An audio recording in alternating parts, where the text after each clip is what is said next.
Jesus Christ की image देखिए, उसमें भी आपको अभय मुद्रा दिखाई देगा। जीसस क्राइस्ट की इमेज में भी अभय मुद्रा, डरो मत, डराओ मत। और जीसस क्राइस्ट ने कहा कि अगर आपको कोई थप्पड़ मारता है तो दूसरा गाल दिखा दो। పార్లమెంటు సమావేశములో ఎన్నడూ కని విని ఎరుగని యేసుక్రీస్తు చిత్రపటాన్ని చూపిస్తూ బైబిల్ గ్రంథంలో ఉన్నటువంటి ఒక సత్యాన్ని చెబుతున్నారు. లూకా సువార్త 6వ అధ్యాయము 29వ వచనము, నిన్ను ఒక చెంప మీద కొట్టువాని వైపునకు రెండవ చెంప కూడా త్రిప్పుము.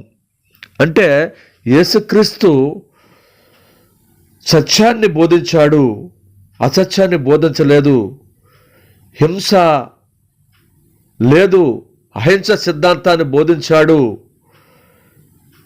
ఇప్పుడు భారతదేశంలో చూసినట్లయితే ఎక్కడ చూసిన అక్రమము, గొడవలు, హింసలు, నీతి న్యాయము లేదు అని పార్లమెంటు సమావేశంలో రాహుల్ గాంధీ గారు మాట్లాడుతుండగా దద్దరిల్లిన పార్లమెంటు సమావేశం.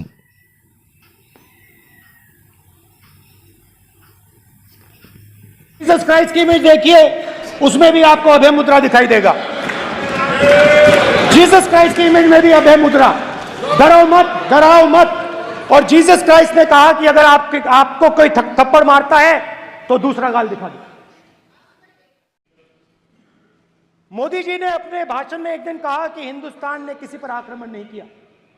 उसका कारण है क्योंकि यह देश अहिंसा का देश है, ये देश डर का देश नहीं है। तो हमारे सारे के सारे महापुरुषों ने अहिंसा की बात की, डर मिटाने की बात की। डरो मत, डराओ मत, डरो मत, डराओ मत। और दूसरी तरफ शिव जी कहते हैं डरो मत, डराओ मत, अभय मुद्रा दिखाते हैं, अहिंसा की बात करते हैं, त्रिशूल को जमीन में गाड़ देते हैं। और जो लोग अपने आप को हिंदू భారతదేశంలో ఎక్కడ చూసినా అక్రమము, హింసలు జరుగుతున్నాయి కానీ సత్యము లేదు అని పార్లమెంటులో రాహుల్ గాంధీ మాట్లాడుతుండగా దద్దరిల్లిన పార్లమెంటు సమావేశం.